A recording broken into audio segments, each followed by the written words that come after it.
Bien, manos a la obra. De esto se trata, de meter mano, como nos gusta decir en el taller.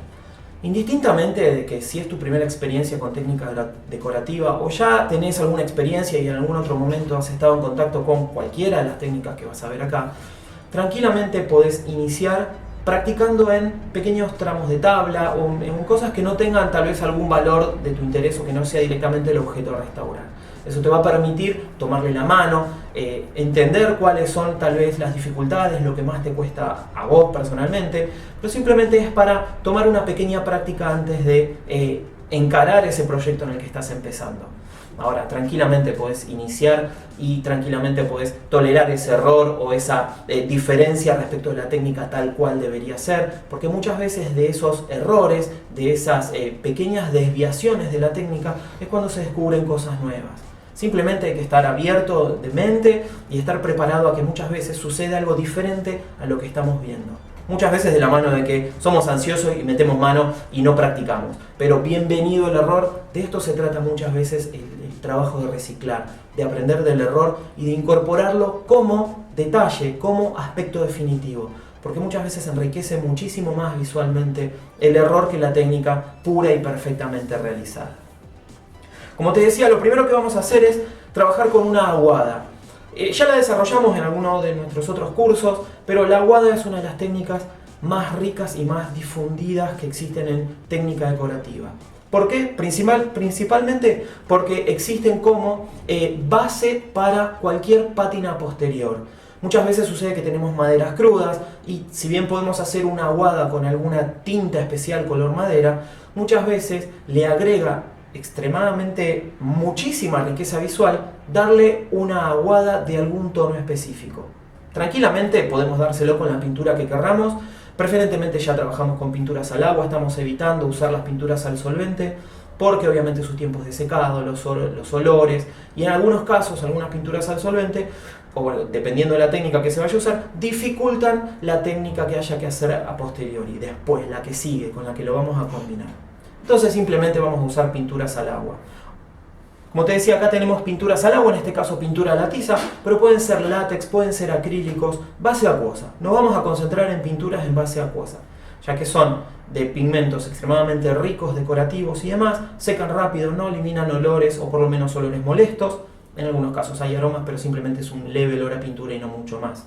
Y si estás trabajando en casa, en una época invernal en la que tenés que estar cerrado, y por ahí no tenés un taller, un galpón o algún lugar donde puedas dedicarte exclusivamente, probablemente lo vayas a hacer en la cocina, en el comedor, en el living. Entonces, con este tipo de productos podés trabajar en esos ambientes que no van a invadir de aromas fuertes, penetrantes y molestos toda la casa.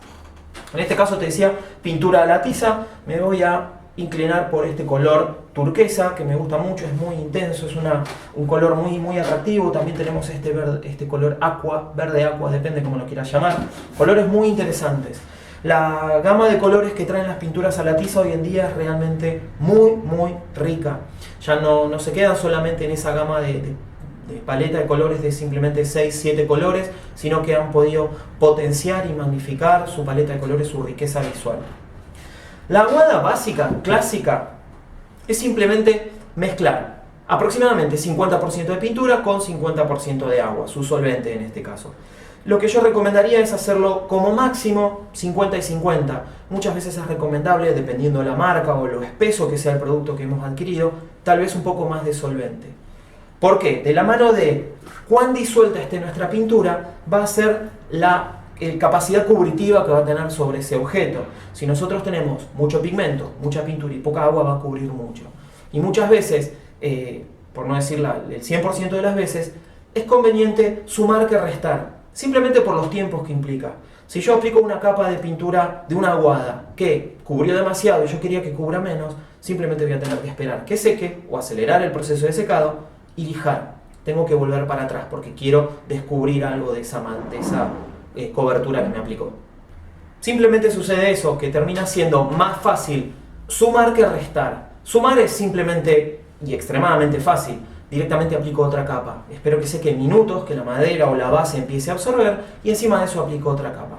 No tengo que esperar demasiados tiempos de secado y tampoco tengo que volver atrás lijando. Simplemente sumo cobertura. Entonces, vamos a volcar un poco de pintura porque no es mucho la que vamos a necesitar, un pincel por acá. Siempre suele suceder esto, cuando volcamos en la batea chorrea el pote.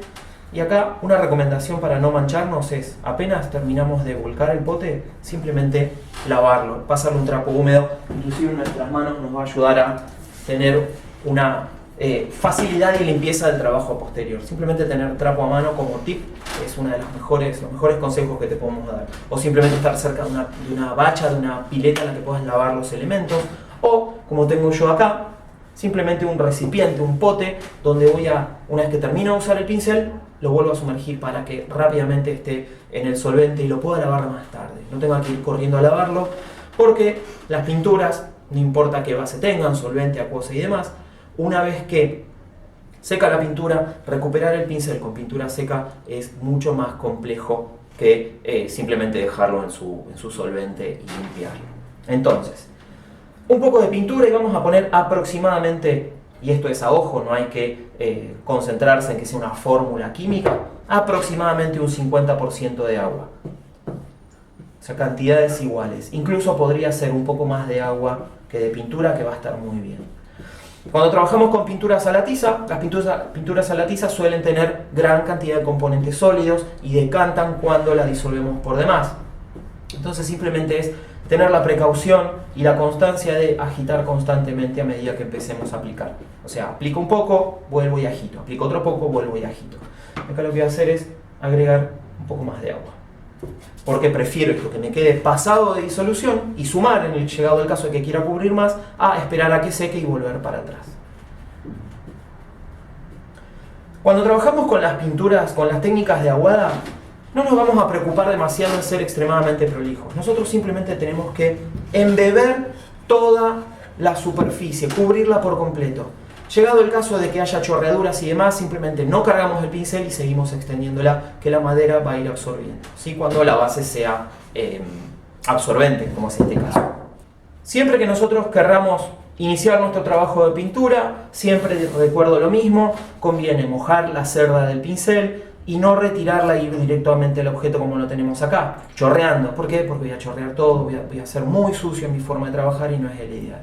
Simplemente mojo la cerda del pincel, descargo sobre la batea o el pote o la lata misma del producto, si realicé la dilución ahí, y voy a empezar a pintar. En este caso yo lo que tengo es un pequeño cajón. Sucede muchas veces que nos encontramos con trabajos en los que estamos interviniendo cajones de cómodas, de placares, de roperos y demás, simplemente, o de cocina, ¿por qué no? Porque es una técnica que se usa mucho también para muebles de cocina, ¿por qué no? Entonces lo que voy a hacer es iniciar por pintar el interior de estas piezas. Lo primero que voy a hacer es lo mismo que realiza cualquier pintor de brocha gorda, como solemos decirle, cuando inicia el trabajo sobre un ambiente. Y es la de iniciar el trabajo sobre lo que serían los zócalos de este lugar, de este objeto en este caso. No es una habitación, es un objeto. Los zócalos son los encuentros de pared con piso y demás. De esa manera yo después voy a poder avanzar y cubrir las grandes superficies. ¿Sí? Siempre que pintamos los interiores sucede lo mismo. Pintamos los zócalos. Vuelvo a cargar el pincel, ven ustedes lo que les decía, es normal que suceda este tipo de cosas, por eso como tengo yo en el escritorio papel, simplemente después lo remuevo y sigo trabajando con otro trabajo. Es mucho más fácil inclusive la limpieza. Entonces, una vez que pinté estos zócalos que yo les mencionaba, voy a ir a las superficies. Cuando voy a las superficies, lo que voy a hacer siempre que pinto madera es acompañar el sentido de la veta de la madera, que es el dibujo propio que tienen todas las maderas en particular. Este cajoncito que tengo acá puntualmente es de una madera de paraíso, es una hermosa madera de un color levemente rojizo, no tan rojizo como por ejemplo el eucalipto. Es una madera tal vez un poco más noble que el pino, que el álamo bastante, inclusive que el eucalipto, como les mencionaba.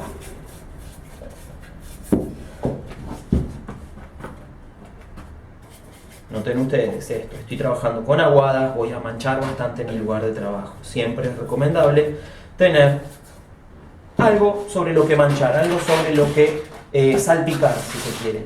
Muchas veces Nosotros en el taller tenemos un papel, pero ustedes en casa pueden tener tranquilamente un plástico, esos similares a los que se usan para cubrir las mesas de cocina, sin ir más lejos, porque son lavables simplemente y con un trapo húmedo podés seguir trabajando. Bien, ya tengo mi interior pintado. Mientras esta parte absorbe, yo voy a iniciar todo lo que es completar el trabajo de pintura en el exterior.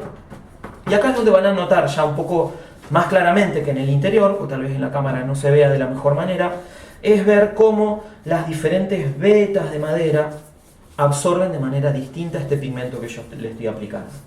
En algunas zonas va a quedar una veladura, ¿sí? Y en otras va a ir quedando el tono bien absorto, bien absorbido, no sé si está bien la palabra usada, pero la madera absorbe de manera diferente. Porque la veta de la madera lo que hace es eso, nos dice en qué zonas la madera es más densa, más dura tal vez, absorbe más o absorbe menos. Entonces es algo a tener en cuenta. Repito este concepto, siempre que pintamos madera vamos a respetar el sentido de la veta de la madera. Nunca vamos a pintar en sentido transversal, siempre en el sentido longitudinal. Muchas fábricas de muebles que usan esta pátina como marca distintiva de sus productos, lo que hacen es, tienen un pincel mucho más gordo, similares a estas brochas grandes, ¿sí? A estas brochas bien grandes, esta es una de 4 pulgadas, de unos 10 centímetros de ancho. Tienen latas de pintura aguada en mucha cantidad y simplemente no se preocupan en ser tan prolijos como lo estamos siendo. Embeben por completo, mojan, inundan ese objeto por completo. Y una vez que terminan de cubrirlo, directamente le aplican un trapo encima, simplemente para homogeneizar y dejar que la madera termine de absorber. Es perfectamente válido. Y en este sentido, nunca mejor dicha la expresión, cada maestrito con su librito. Porque de esa manera ellos realizan unas técnicas que quedan extremadamente bien y las hacen extremadamente rápido. De ahí es donde viene el mayor valor agregado cuando uno tiene una industria, que en poco tiempo puede lograr acabados de calidad con poco dinero y eso le da un gran acabado, un gran valor estético final, ¿sí? Bien, yo acá ya terminé de cubrir, lo único que estoy haciendo es repasando para estar seguro de no tener chorreaduras y demás, simplemente para que no quede la gota y evitarme en el futuro tener que lijar. Si te llegara a suceder eso de que queda una gota una vez que seca, que fragua la pintura, simplemente la vas a poder lijar. Pero la idea es poder agregar, ahorrarnos trabajo y, llegado al caso de que quieras lijar, sea por elección estética. Que ahora te voy a enseñar un poquito de qué se tratan o cuáles son las diferencias fundamentales entre desgastados y decapados. Bien, pincel al agua para que esté, simplemente la pintura no frague y yo pueda usar ese pincel más adelante. Y lo que voy a hacer ahora es acelerar el proceso de secado. O lo podría dejar tranquilamente un rato largo al sol, de un día para otro, la semana siguiente, simplemente cuando vuelva a tener tiempo vuelvo a continuar con este trabajo. Algo importante que sucede con las maderas cuando les aplicamos pinturas es que la madera es una fibra que en el momento que uno le aplica pinturas, que son líquidas, hinchan, absorben el líquido y tienden a ocupar más volumen. Y ahí es cuando la fibra empieza a desprenderse muchas veces de la superficie. La mayoría de los casos eso se resuelve con lija fina simplemente y es lo que te va a dar un acabado muchísimo más terso. Y ahí es donde uno empieza a jugar, si se quiere, con la técnica. Esta técnica, si bien es en una aguada muy disuelta, va a suceder eso y al tacto esta superficie que estaba perfectamente lisa va a quedar levemente rugosa. Simplemente lo resuelvo con una lija media a fina, de grano 150, 180 en adelante. Puede ser un grano 220, un 260, un 300. Recuerden, si la lija es extremadamente fina, me va a llevar más tiempo simplemente, pero el acabado va a ser muy similar. Muchas veces tenemos diferencias de sutilezas respecto al grano que usemos para nuestra lija. Si usamos una lija muy gruesa, el acabado va a ser tal vez un poquito más rústico, pero es perfectamente válido porque muchas veces es lo que queremos. Ahora, si lo que queremos es un acabado mucho más sutil, vamos a ir por una lija media o fina. Entonces, simplemente acelerar el proceso de secado, que ya está en marcha, se ve en ciertas zonas cómo la madera empieza a absorber, y ahí es cuando vamos a ver cómo va a ser su acabado final.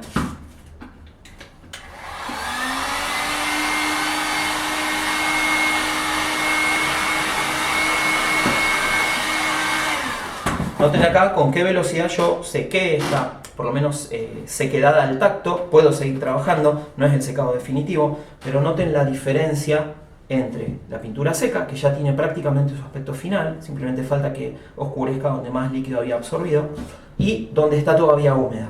Este es muy parecido al acabado final. Fíjense qué rico y qué delicado que es esta técnica. Simplemente diluyendo en mayor cantidad de agua la pintura de base que teníamos.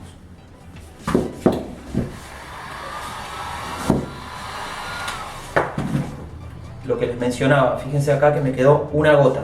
Esa gota simplemente la vuelvo a extender con pincel y me apuro a secar para que no siga goteando.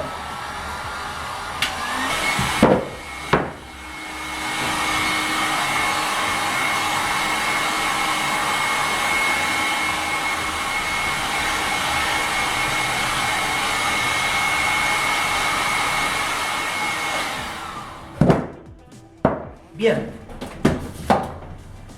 Noten ustedes cómo la madera absorbió realmente mucho. Fíjense ustedes, ahí en cámara se ve muy bien cómo la madera absorbió perfectamente esta técnica de aguada que les decía, pero a modo de transparencia. Fíjense ustedes qué claridad que tiene, me sigue mostrando la madera.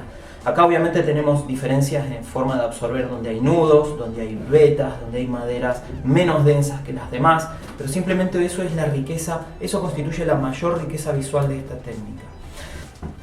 ¿Cómo resolver los errores? Lijando, no hay mucho más que eso. La lija se convierte en nuestra mejor aliada para todo este tipo de corrección de errores y tal vez, ¿por qué no?, chorreaduras.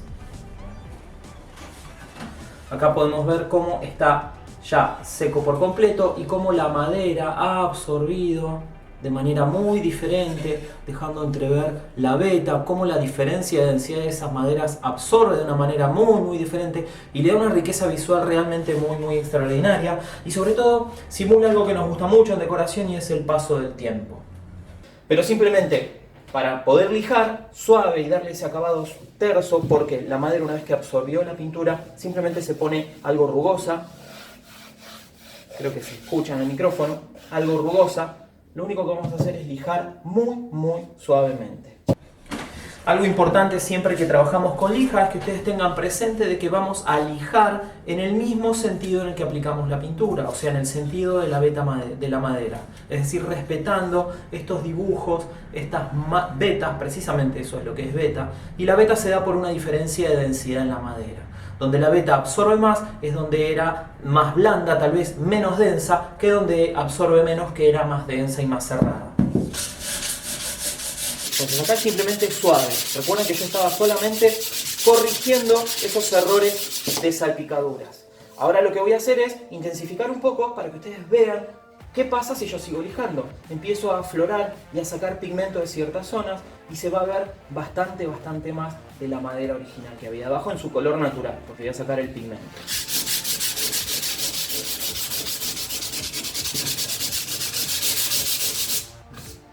No mucho más que eso, porque no estoy queriendo hacer un desgastado, simplemente estoy queriendo darle tercedad a la superficie. Suave. Suave el proceso de bordes externos.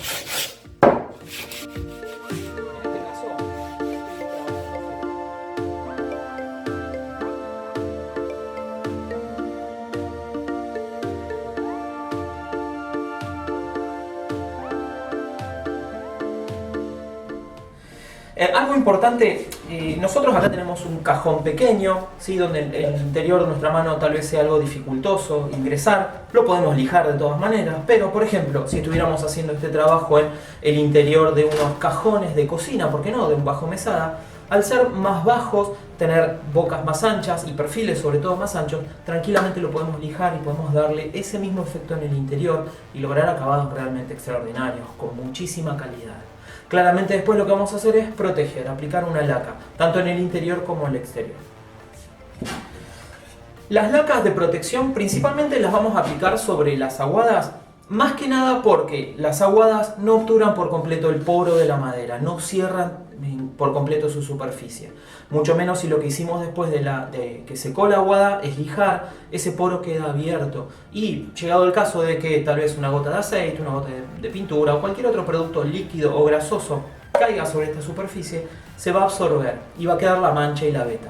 Y realmente ahí es cuando la calidad de nuestro trabajo empieza a deteriorarse porque rápidamente se ensucia y deja de perder esa calidad visual tan interesante.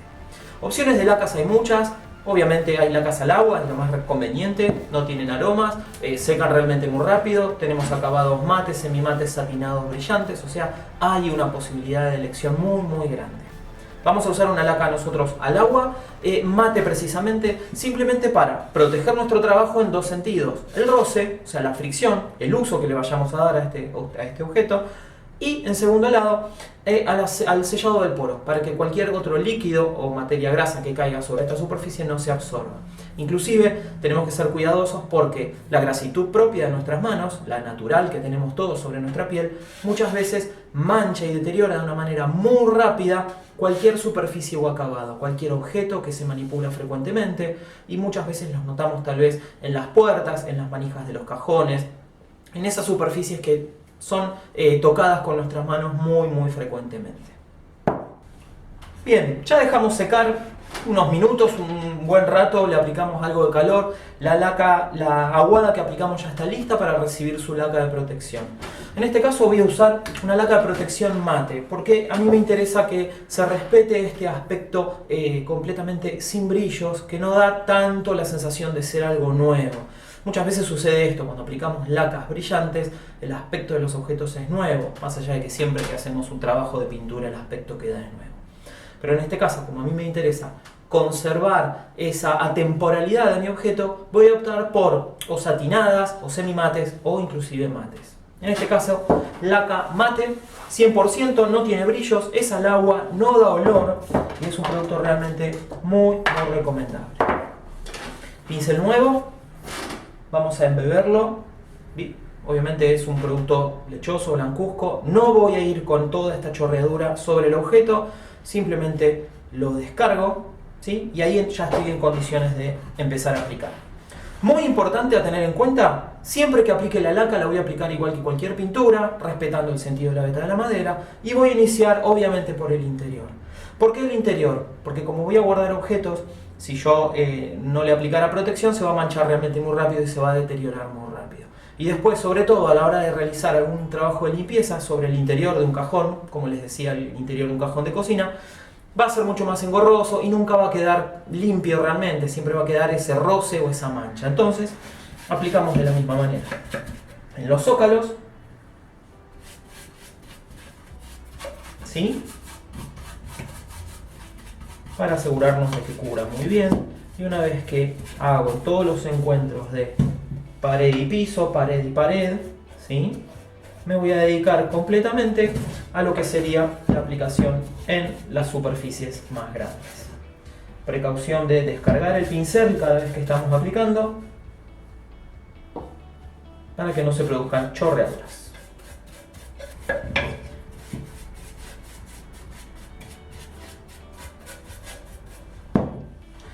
Bien, una vez que terminé de pintar con protección el interior del cajón, tranquilamente voy a ir al exterior de cualquier mueble, obviamente, que ustedes estén hablando. Siempre es conveniente iniciar por los interiores y continuar por los exteriores. Pero acá voy a tener una contra, que si yo necesito pintar el exterior y estoy trabajando sobre una mesa, el papel o el lugar de trabajo que tenga, y pinte los bordes de los cajones, probablemente se me pegue, se me adhiera. En ese caso muchas veces es conveniente tal vez tener, ¿por qué no?, un listón, algo en lo que yo pueda apoyarlo y que me despegue de la superficie de la que estoy trabajando. De esa manera voy a poder trabajar más tranquilo sin que se me pegue, se me adhiera al lugar de trabajo y quede con un aspecto tal vez que no sea el mejor, con alguna rugosidad en la superficie de aplicación.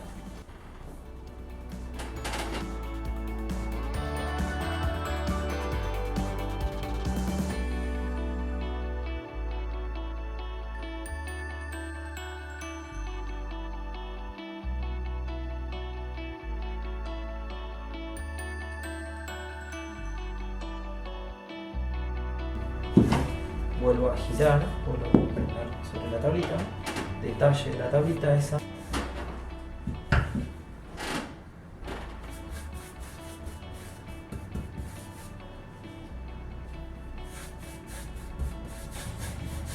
Una vez que este producto haya secado, no va a dejar absolutamente ningún rastro de que tiene una aplicación. ¿Por qué? Porque es completamente mate. pero el producto y la aplicación de nuestra aguada va a estar protegido ante los roces y las manchas, y de esa manera va a ser mucho más sencillo de limpiarlo con la higiene habitual que realizamos sobre cualquiera de los muebles de nuestros hogares. Al tener estas lacas, tranquilamente, mientras esté en uso, se puede aplicar simplemente un trapo húmedo que ya va a estar hecha de manera correcta la limpieza. Te decía que como es un producto al agua, va a secar muy rápido, no hay olores y tranquilamente lo podemos acelerar con un poquito de calor.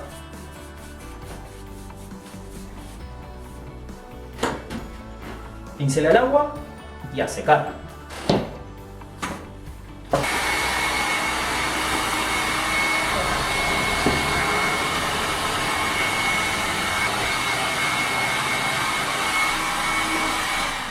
Bien, trabajo terminado. Simplemente queda, tal vez si tengo algún tirador especial, aplicárselo, pero noten ustedes cómo este detalle que yo les quería mencionar, cómo la laca una vez que seca tiene un aspecto completamente neutro, incoloro, sin brillos, y le da este dejo de paso del tiempo, de que tal vez tenga un lustre natural inclusive, pero no brillante, pero está protegido. Tranquilamente va a ser fácil de limpiar, no se va a manchar y va a durar mucho más en el tiempo esta pátina que hemos logrado, que es la de la técnica de la aguada.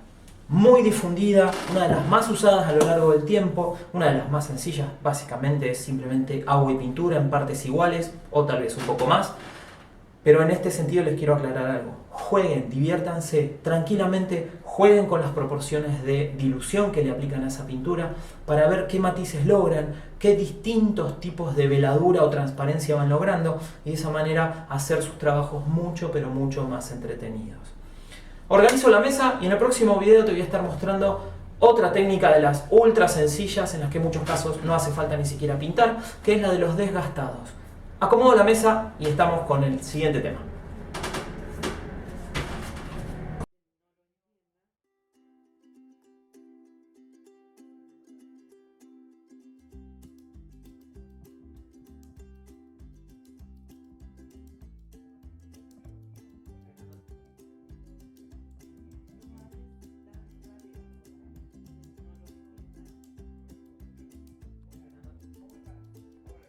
Bueno, a ver.